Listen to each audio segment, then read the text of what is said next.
எண்ணி எண்ணி இயற்கையை வியக்கிறேன். எட்டாத உயரத்தில் நிலவை வைத்தவன் யாரு?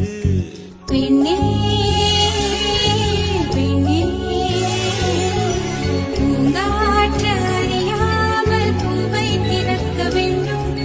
பூகூட அறியாமல் தீமை ருசிக்க வேண்டும்.